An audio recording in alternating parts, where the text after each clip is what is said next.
मतलब तहसील और ब्लॉक में जो ठगी हो रहा है, पहले तो कम घूस चलता था, लेकिन अब घूस इनके सरकार में 10 गुना हो गई है। थाना पुलिस पहले मतलब तहसील में आप जाइए, तहसील में वरासत 1 रुपये में हो जाती है, 1 पैसे में नहीं होता था, लेकिन आज वरासत के नाम पर मतलब लूटामारी चल रहा है। कोई मतलब 10,000 मांग रहा है, तो कोई 5,000 मांग रहा है, तो कोई 2,000 मांग रहा है। अब बेचारा एक बार ऑनलाइन कराता है फूलपुर की जनता कि हमारा वरासत दर्ज हो जाए, एक बार में नहीं 10 बार मतलब वो उसको निरस्त करने का काम करते हैं। तो ये बताइए किसके इशारे पर कर रहा है, किसका शासन चल रहा है? ये माननीय योगी जी का है ना, माननीय मोदी जी का है ना। तो आप सोचिए, जनता को लूट घसोट राशन कार्ड के नाम पर एक बार नहीं 10-10 बार 5-5 हज़ार रुपए राशन कार्ड में लग रहे हैं बनाने में, 3-3 हज़ार रुपए लगे, 4-4 हज़ार रुपए, 1-1 हज़ार रुपए राशन कार्ड में लगाने में। और अब देखिए ये तो नया फंड अपना लिए हैं कि मतलब इन्होंने तो राशन देना शुरू कर दिया, लेकिन कितने लोगों को राशन कार्ड काट रहे हैं आप बताइए? जो आदमी लोन लेने के लिए मतलब ITR भर रहा हो, उसका राशन कार्ड से नाम कर दें। आदमी लोन ले रहा है ना, इसकी भी जांच होनी चाहिए। बताइए, ITR भर रहा है, गरीब आदमी लोन लेकर के मतलब अपना जीविकोपार्जन कर रहा है, लेकिन उसका राशन कार्ड से नाम काट दिया जा रहा है। तो ये सरकार गुमराह कर रही है जनता का। मतलब महंगाई 4 गुना बढ़ा दीजिए, इसलिए जनता इनको नए सिरे से पूरी तरह से नकार चुकी है। अब की बार बहुजन की सरकार बनेगी फूलपुर में, और फिर उसके बाद 2027 में लखनऊ की सरकार बनेगी। उसके बाद आपका 2029 जो होगा, आप में केंद्र की सरकार बहन जी प्रधानमंत्री भी बनने जा रही हैं।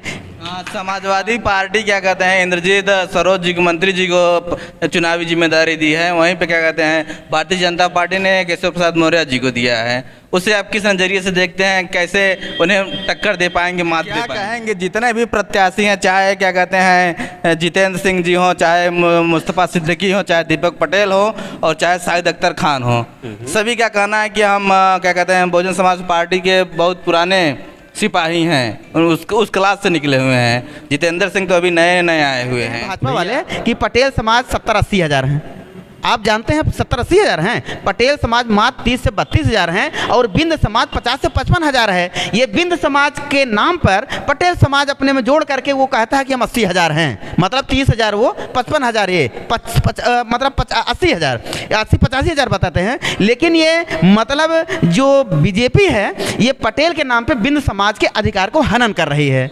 अब यहाँ पर आप जानते हैं, जैसे कि ये कहती है 80 हज़ार हैं, यहाँ पर बहुजन समाज 90 हज़ार है। मतलब चमार, पासी, सोनकर, ये सभी जातियाँ मिला के 90 हज़ार हैं। तो इनके आगे क्या? अब तो हमारा ये ठाकुर समाज, हमारा ब्राह्मण समाज, हमारा पटेल समाज, हमारा मौर्य समाज, हमारा मुस्लिम समाज, सारे लोग मतलब जुड़ गए हैं। अब ये हारने वाले हैं। अब ये मतलब कटने बटने वाला जो नारा दे रहे हैं ना, ये तो उन्होंने हमेशा बांटा है, और हमेशा बांट करके बहुजननामा और भीमराव दस्तक। दोस्तों, जैसा कि आप लोग लगातार मुझे देख रहे हो कि मैं इस फूलपुर विधानसभा में ग्राउंड रिपोर्ट पर हूं, और आज आइए बात करेंगे जिसे बहुजन समाज पार्टी की स्टार प्रचारक की जिम्मेदारी दी गई है। जीतलाल बिंद जी हमारे साथ है, आइए उनसे हम बातचीत करेंगे। सर, स्वागत है आपका द बहुजननामा भीमराव दस्तक में। बहुत बहुत धन्यवाद भीमराव दस्तक और बहुजननामा मीडिया चैनल बंधु को। क्या कहेंगे कि जिस प्रकार से चुनाव की डेट आगे बढ़ा दी गई, उसको लेकर क्या कहेंगे? EVM को लेकर क्या कहेंगे? कहीं कुछ झोल तो नहीं है? भौकाल डाउन हो रहा है भाई, इससे भौकाल डाउन हो रहा है। इन्होंने ये जो फरमान जारी किया 13 तारीख को, सब पूरी फूलपुर की जनता को सबको पता था कि 13 तारीख को वोटिंग होना है, लेकिन इनको इतना भय, इतना डर हो गया है कि भाजपा के पक्ष में एक भी फूलपुर की जनता उनको वोट देने को तैयार नहीं है। इसलिए इन्होंने डाइवर्ट करने के लिए ये 13 तारीख को बदल करके 20 तारीख कर दिया है। जिस प्रकार से देखा जाए तो लगातार क्या कहते हैं, जो नेशनल लीडर हैं, अभी चंद्रशेखर आज़ाद जी भी आए थे, कल योगी आदित्यनाथ जी भी आने वाले हैं, तो उसको आप किस नज़र से देखते हैं? कुछ प्रभाव पड़ेगा? देखिए, ऐसा कुछ भी नहीं है, क्योंकि बहुजन समाज आज से नहीं, सदियों से दबा कुचला रहा है, उनको सताया गया था। इतनी जल्दी किसी बिचौलियों के आने से बदलने वाले नहीं हैं। फूलपुर की जनता जो बहुजन समाज है, चाहे बिंद हो, चाहे निषाद हो, चाहे चमार हो, चाहे पासी हो, चाहे खटेक हो, चाहे ब्राह्मण हो, चाहे क्षत्रिय हो, चाहे बनिया हो, चाहे अल्पसंख्यक हो, सब बहुजन समाज के नायक हैं। बहुजन समाज के लोगों को ऐसा नहीं लगता है कि इनके चंद्रशेखर जी के आने पर ये डाइवर्ट हो जाएंगे। डाइवर्ट होने की बात ही नहीं है। दूसरा नगीना बना रहे हैं फूलपुर को। ओ भैया नगीना नहीं, पहले वो अपने आप को बचा के चले ना कि उनका 6 महीने के अंदर क्या होने वाला है। ये पब्लिक को गुमराह कर रहे हैं, इनके ऊपर इतने धाराएं हैं, इन धाराओं में क्या बीजेपी इनको छोड़ने वाली है क्या? ये धाराओं में बहुत जल्द, मैं अपने मुंह से नहीं कहूँगा, लेकिन जनता खुद जान जाएगी कि कितने दिन ये जनता के बीच में रहेंगे और फूलपुर की नगीना बनाएंगे। फूलपुर नगीना को बनाने के लिए तो बहन जी ने ही, माननीय कांसी राम जी ने ही बना दिया है। अब इनकी क्या बात है, ये तो आज आए और कल चले जाएंगे, जनता इससे बहकावे में नहीं आएगी। भारतीय जनता पार्टी के लोग कह रहे हैं कि पूरी क्या कहते हैं, जितने भी क्या कहते हैं उपचुनाव हो रहे हैं, सारी वहाँ की जनता तो क्या कहते हैं कमल की खुशबू से एकदम मदहोश हो गई है। नहीं बटेगी, जो बटेगा वो कटेगा। इसको लेकर क्या बहुत कहेंगे? सही क्वेश्चन आपने किया। फूलपुर जनता को हमें आपको बताने की ज़रूरत नहीं है। फूलपुर की जनता इतनी समझदार है, वो जान रही है कि भारतीय जनता पार्टी मतलब बांटने का काम कर रही है। बांट कैसे रही है आप ये जानिए, मतलब 3 बार विधानसभा, 2 बार लोकसभा, मतलब फूलपुर में सभी वर्ग के लोग रह रहे हैं। फूलपुर में सभी वर्ग के लोग रहे हैं, लेकिन ये बांटने के लिए भारतीय जनता पार्टी पटेल को ही क्यों मैदान में उतार रही है? आप जान रहे हैं, पटेल भी इनसे बौखला गई है, क्योंकि पटेल समाज चाहता है कि इस बार भाजपा के झांसे में हम आने वाले नहीं हैं। अब आप ये जान लीजिए, लोग कहते हैं भाजपा वाले कि पटेल समाज 70-80 हज़ार हैं। आप जानते हैं 70-80 हज़ार हैं। पटेल समाज मात्र 30 से 32 हज़ार हैं और बिंद समाज 50 से 55 हज़ार है। ये बिंद समाज के नाम पर पटेल समाज अपने में जोड़ करके वो कहता है कि हम 80 हज़ार हैं, मतलब 30 हज़ार वो, 55 हज़ार ये, मतलब 80 हज़ार, 80-85 हज़ार बताते हैं। लेकिन ये मतलब जो बीजेपी है, ये पटेल के नाम पर बिंद समाज के अधिकार को हनन कर रही है। अब यहाँ पर आप जानते हैं, जैसे कि ये कहती है 80 हज़ार हैं, यहाँ पर बहुजन समाज 90 हज़ार है, मतलब चमार, पासी, सोनकर, ये सभी जातियाँ मिला के 90 हज़ार हैं। तो इनके आगे क्या? अब तो ये हमारा ये ठाकुर समाज, हमारा ब्राह्मण समाज, हमारा पटेल समाज, हमारा मौर्य समाज, हमारा मुस्लिम समाज, सारे लोग मतलब जुड़ गए हैं। अब ये हारने वाले हैं। अब ये मतलब कटने बटने वाला जो नारा दे रहे हैं ना, ये तो उन्होंने हमेशा बांटा है और हमेशा बांट करके हमारे ऊपर राज करना चाहते हैं। पटेल समाज कह रहा है कि फूलपुर क्या कहते हैं, आप पटेलों के नाम हो गई फूलपुर की सीट। बस ये जनता अब की बार इनको दिखा देगी ना, जनता अब की बार दिखा देगी कि ये बांट रहे हैं। हम तो पटेल समाज का स्वागत करते हैं। पटेल समाज खुद समझदार है और अब इनके बहकाने मानने वाला नहीं है। पटेल समाज खुद बड़े भाई जितेंद्र सिंह को बहुजन समाज पर हाथी पर मतलब मुहर लगा करके उनको विधानसभा में लखनऊ पहुंचाने वाले हैं। क्या नाम होगा सर? जी धन्यवाद। मेरा नाम विनोद सिंह है। और जी क्या कहेंगे, जिस प्रकार से भारतीय जनता पार्टी पीडीए, पिछड़ा दलित अगड़े की बात करती है, समाजवादी पार्टी पीडीए, पिछड़ा दलित अल्पसंख्यक की बात कर रही है, तो उसको आप किस नज़रिए से देखते हैं? क्या अगड़ा समाज आप बहुजन समाज पार्टी के साथ है या नहीं, उसको किस नज़रिए से देखते हैं? जी, आपने बहुत ही उम्दा प्रश्न उठाया है, पीडीए और भारतीय जनता पार्टी। तो देखिए, जो बहन कुमारी मायावती जी का जो फार्मूला है, उद्देश्य है, माननीय कांसी राम जी का जो उद्देश्य था अपने समाज को उठाने के लिए, तो उनका था कि हमारे समाज में अभी भी शिक्षा का अभाव है। नौजवान जोश में आकर के गलत फैसला ले लेते हैं।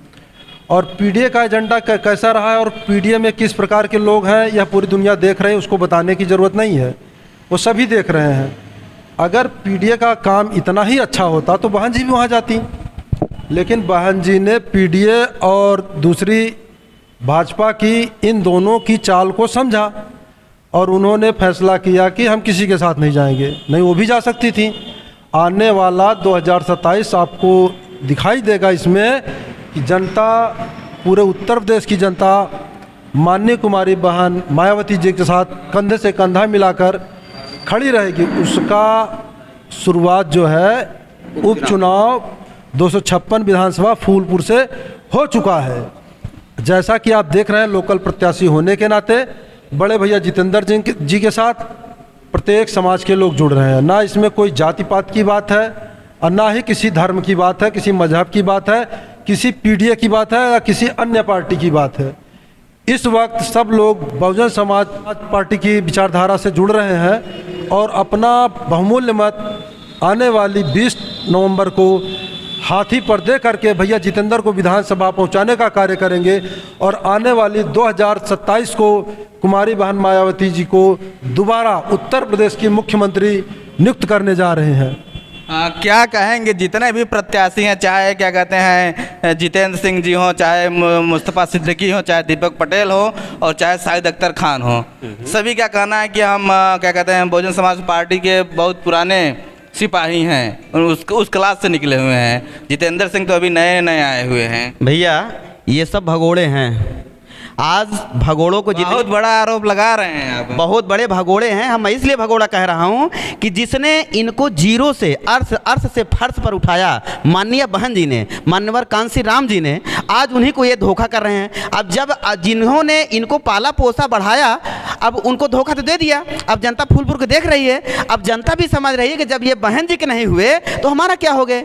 इसलिए आज माननीय, मैं सबसे बड़े जो कैबिनेट मंत्री, कबीना मंत्री कहा जाता थे, बड़े भाई इंद्रजीत सरोज जी का, आप ये सोच रहे होंगे और मंचों पर देख रहे होंगे कि इनका सम्मान समाजवादी पार्टी में कितना है। मंच पे कुछ बोलते हैं, लेकिन मंच के पीछे जो समाजवादी पार्टी के कार्यकर्ता हैं वो उनके सम्मान में क्या क्या बोलते हैं वो तो जनता जानती है।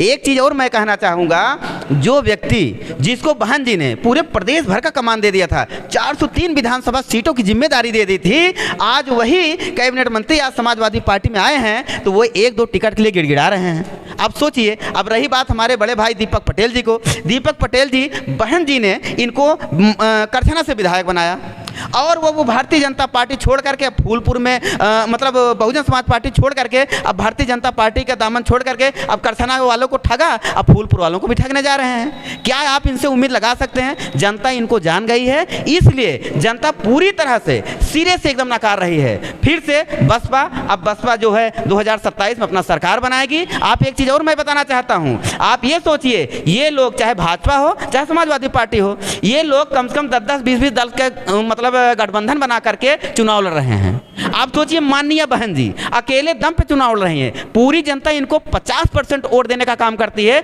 अब ये 10 दल मिला करके 50% वोट लेने का काम करते हैं। अब सोचिए कि बहन जी जिस दिन गठबंधन अगर कर लिया, जो हमारे क्षेत्रीय दल है जिनको इन लोगों ने गुमराह करके एक सीट दे करके मतलब इनको अपने पास मिला लिया है, जिस दिन बहन जी ने इनको अगर अपने गठबंधन में ले लिया तो इनका क्या हश्र होगा, इनको कोई पूछने वाला नहीं है, इनका जमानत जब्त हो जाएगी। ये जनता, फूलपुर की जनता इनको आगाज करने जा रही है कि अभी ये 2 उपचुनाव है, भैया जितेंद्र साहब जी जीतने जा रहे हैं, अब भारी बहुमत से जीतने जा रहे हैं। आप चाहे जिस क्षेत्र में देख लीजिए, पूरा इनका जय जयकारा है और सभी वर्ग के लोग इनको एक तरफा वोट दे करके इन्हें विधानसभा में भेजने का काम करने जा रही है। समाजवादी पार्टी क्या कहते हैं इंद्रजीत सरोज जी, मंत्री जी को चुनावी जिम्मेदारी दी है, वहीं पे क्या कहते हैं भारतीय जनता पार्टी ने केशव प्रसाद मौर्य जी को दिया है। उसे आप किस नज़रिए से देखते हैं, कैसे उन्हें टक्कर दे पाएंगे, मात दे पाएंगे? जी बहुत बढ़िया सवाल है आपका। इंद्रजीत सरोज जी या माननीय केशव प्रसाद मौर्य जी, जैसा कि आपने पहले भी देखा है, मौर्य जी जो आज उत्तर प्रदेश के मुख्यमंत्री हैं, ये यहाँ से 5 साल सांसद रह चुके हैं। जब ये सांसद चुन करके गए थे, उसके बाद कितनी बार क्षेत्र में आए थे और क्या किए हैं। और नंबर 2, जब से ये उप मुख्यमंत्री बने हुए हैं, उन्होंने फूलपुर की जनता के लिए, हमारी सम्मानित फूलपुर की जो भी जनता है, प्यारी जनता है, उसके लिए माननीय मौर्य जी ने क्या किया है। और दूसरी बात जो सरोज जी की बात है, आज आप सरोज जी ही नहीं, चाहे भारतीय जनता पार्टी की बात हो चाहे समाजवादी पार्टी की बात हो, ये दोनों ही पार्टियों के बड़े बड़े नेता, जिनका हम कभी नाम सुना करते थे, शकल भी नहीं देखे, पेपर में पढ़े थे, आज वो भी ग्राउंड में दिख रहे हैं। उसका कारण सिर्फ एक ही है, लोकल प्रत्याशी माननीय जितेंद्र भैया, और कोई कारण नहीं। आज तक कोई भी, माननीय केसरी देवी जी यहाँ की 5 साल सांसद रही हैं, आप लोगों ने भी देखा होगा, आप लोग जगह जगह जाते हैं, किस गांव में गई हैं, जा करके कोई गांव का, किसी गांव का लोग बता दे हमारे यहाँ आई थी या हमारे कार्यक्रम में किसी आई हैं, कहीं पर भी ये जितने लोग जीत करके गए हैं, अगर गए हो तो बता दें। आज हम जाते हैं क्षेत्र में, हम लोग घर घर, चारों भाई एक एक घर जा रहे हैं। प्रयास यही है कि सभी घर जा कर के हम डोर टू डोर मीटिंग करें, लोगों से मिलें और अपनी बात रखें कि भैया हम लोकल लोग हैं, आपके गांव के हैं, आपके विधानसभा से हैं, ये अगर जीत जाएंगे, इनको आपने आज़ादी के बाद से लगातार मौका दिया है।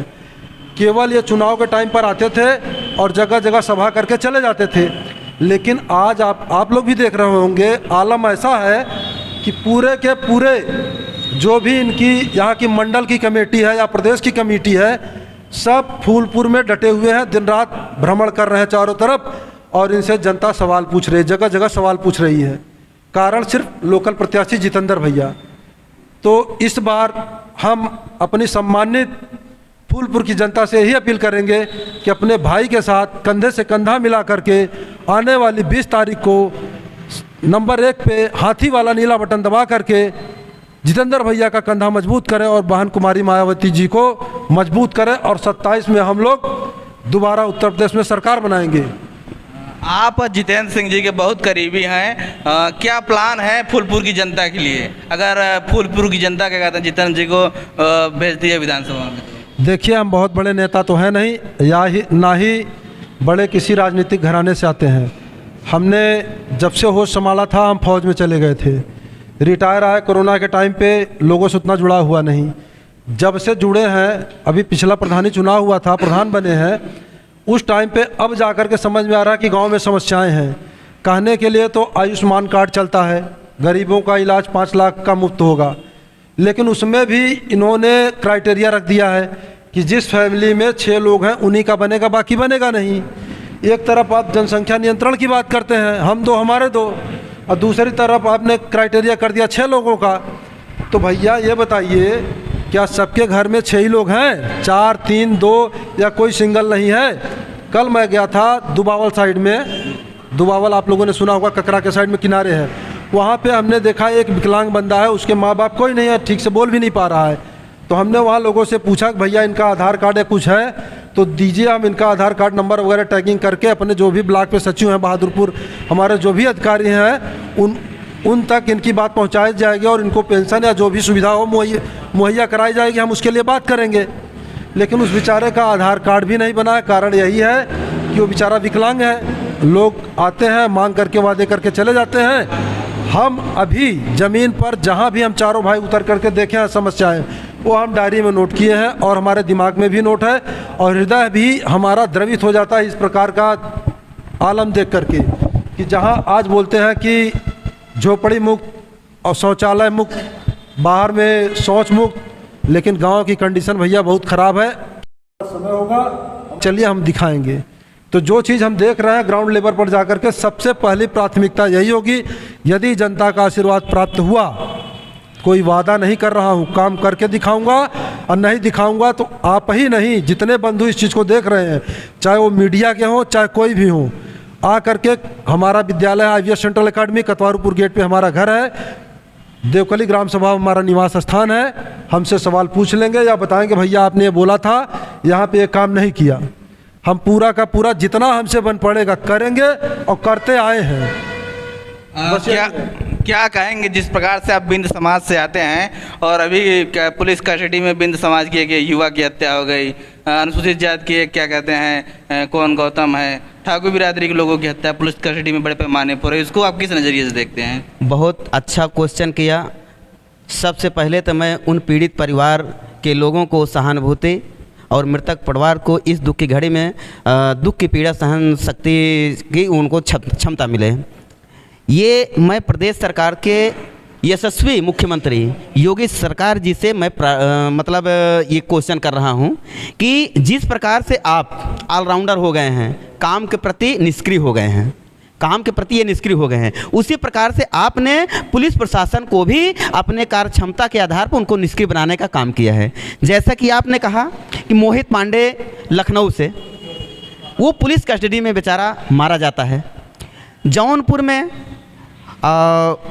मटरू बिंद वो पुलिस कस्टडी में मारा जाता है, और अमन गौतम वो पुलिस कस्टडी में मारा जाता है, और गाजीपुर में धर्मेंद्र कुमार बिंद को खुलेआम मार्केट में 22 गोली का राउंड किया जाता है, 22 गोली मारी जाती है, जिसमें 3 गोली उस बंदे को लगती है।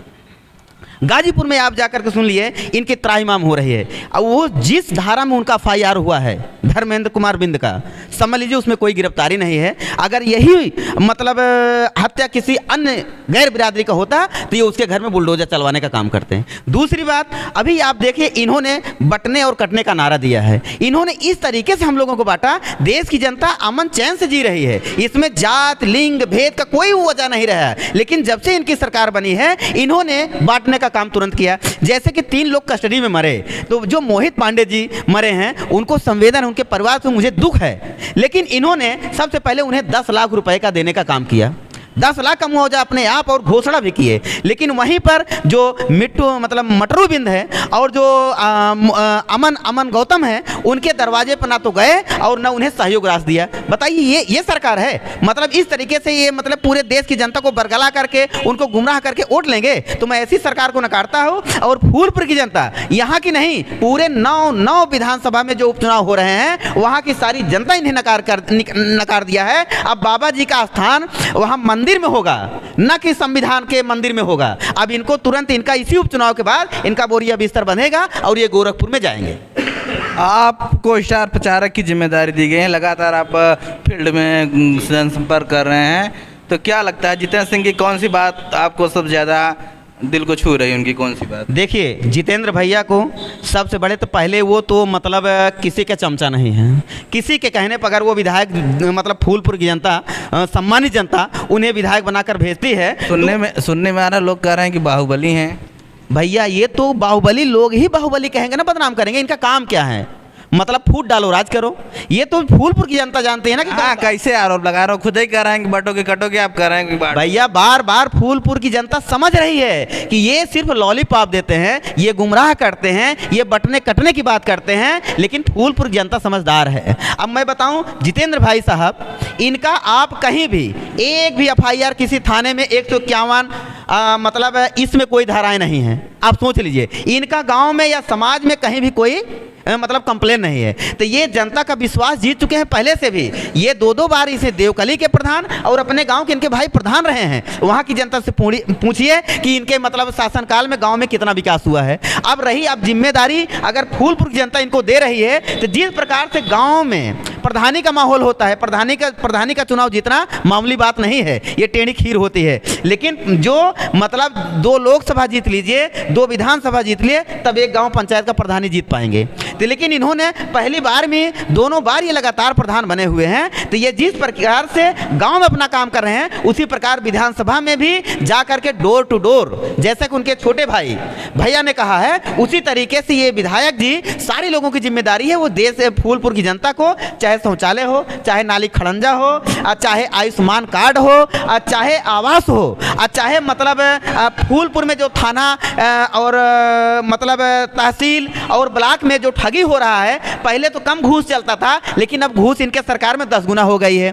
थाना पुलिस पहले मतलब तहसील में आप जाइए, तहसील में वरासत 1 रुपए में हो जाती है, 1 पैसे में नहीं होता था। लेकिन आज वरासत के नाम पर पे मतलब लूटामारी चल रहा है। कोई मतलब 10,000 मांग रहा है, तो कोई 5,000 मांग रहा है, तो कोई 2,000 मांग रहा है। अब बेचारा एक बार ऑनलाइन कराता है फूलपुर की जनता कि हमारा वरासत दर्ज हो जाए, एक बार में नहीं 10 बार मतलब वो उसको निरस्त करने का काम करते हैं। तो ये बताइए किसके इशारे पर कर रहा है, किसका शासन चल रहा है? ये माननीय योगी जी का है ना, माननीय मोदी जी का है ना। तो आप सोचिए, जनता को लूट घसोट राशन कार्ड के नाम पर एक बार नहीं 10-10 बार 5-5 हज़ार रुपए राशन कार्ड में लग रहे हैं बनाने में, 3-3 हज़ार रुपए लगे, 4-4 हज़ार रुपए, 1-1 हज़ार रुपए राशन कार्ड में लगाने में। और अब देखिए, ये तो नया फंडा अपना लिए हैं कि मतलब इन्होंने तो राशन देना शुरू कर दिया, लेकिन कितने लोगों को राशन कार्ड काट रहे हैं? आप बताइए। जो आदमी लोन लेने के लिए मतलब ITR भर रहा हो, उसका राशन कार्ड से नाम कर दें। आदमी लोन ले रहा है ना, इसकी भी जांच होनी चाहिए। बताइए, ITR भर रहा है, गरीब आदमी लोन लेकर के मतलब अपना जीविकोपार्जन कर रहा है, लेकिन उसका राशन कार्ड से नाम काट दिया जा रहा है। तो ये सरकार गुमराह कर रही है जनता का। मतलब महंगाई 4 गुना बढ़ा दीजिए, इसलिए जनता इनको नए सिरे से पूरी तरह से नकार चुकी है। अब की बार बहुजन की सरकार बनेगी फूलपुर में, और फिर उसके बाद 2027 में लखनऊ की सरकार बनेगी। उसके बाद आपका 2029 जो होगा, आप में केंद्र की सरकार, बहन जी प्रधानमंत्री भी बनने जा रही हैं। क्या कहेंगे हमारे इस वीडियो के माध्यम से फूलपुर की जनता को, क्या संदेश देंगे? जी, हम फूलपुर की सम्मानित जनता को यही संदेश देंगे कि भाई लोग, आप लोग किसी के बहकावे या बरगलावे में मत आना। इस बार अपने लोकल प्रत्याशी अपने भाई को देखना और बटन दबाने से पहले, किसी भी अन्य निशान पे बटन दबाने से पहले अपने कलेजे पर हाथ रख के 100 बार सोचना कि इनको हमारे देश की जनता या आप लोगों ने कितना मौका दिया है और इन्होंने क्या किया है। यहाँ न किसी धर्म की बात है, न किसी जात की, न किसी मजहब की। और रही बात, आपने अभी एक प्रश्न खड़ा किया था कि लोग बाहुबली कह रहे हैं, तो भैया हम 4 भाई हैं, पिताजी नहीं हैं, ठीक है, और जिसमें हम 2 भाई फौजी थे। अब बाहुबली लोग इसलिए कह रहे हैं कि हो सकता है उनका कोई दबाव हो, हम ना मान रहे हों। अगर उनके नज़र में यह है कि हाँ मेरा बात नहीं मान रहे हैं, इनको बदनाम करेंगे बाहुबली हैं, तो उनके लिए हम बाहुबली हैं, ऐसे लोगों के लिए। और दूसरी जनता के लिए बाहुबली हैं आप, जनता के लिए नहीं, जो जनता से ज़बरदस्ती करेगा उसके लिए हम हैं, ठीक है। और रही बात जनता की, तो आप पता कर सकते हैं हमारे चारों भाइयों के नाम किसी भी प्रकार का कोई भी आपराधिक रिकॉर्ड नहीं है, और ना ही हमने, जैसा कि आपको पहले भी बता दिया था, कि कोई राजनीतिक बैकग्राउंड है। हम लोग किसान परिवार के जन्मे हैं, खेतों में हल चलाया है, ईंट के भट्ठों पे काम किया है। हाँ, ये है कि हमने दारू नहीं पिया है, गलत काम हमने नहीं किया है, आज संभले हैं, बुजुर्गों का आशीर्वाद है, हमारे सभी क्षेत्र वासियों का, जनता का प्यार है, लगे हैं। हमने अपना बहुमूल्य जवानी का समय सेना में दिया है, सेना से रिटायर आए हुए आज हमें 7 साल हो गया है। 3-4 साल तो कोरोना ने बर्बाद कर दिया, 2-3 साल यही प्रधानी से राजनीति में आए हैं। अब कहाँ से बाहुबली वाली बात आ रही है वो हमारे समझ में नहीं आ रही है। इसका जितनी भी मीडिया चैनल हम सबसे अनुरोध करेंगे कि वो अपने हिसाब से जा कर के इंक्वायरी ग्राउंड जीरो पर जा कर के आप लोग चेक कर सकते हैं, लोगों से पूछ सकते हैं कि कैसे लोग हैं। और ये जो लोग बाहुबली कह रहे हैं सिर्फ प्रोपोगंडा और भ्रम फैला रहे हैं। उनको डर है कि अरे अभी तक तो हम दबा करके काम कर लेते हैं, ये तो सबके साथ मिलजुल करके काम कर रहे हैं, सब इनके यहाँ सभी जातियों का उठना बैठना है, सभी लोगों का मिलना जुलना है। आप चुनाव में, इसी चुनाव में आप देख रहे होंगे हमारे साथ सजातीय लोग हैं, कोई एक विशेष वर्ग नहीं है, हर जाति के लोग हैं।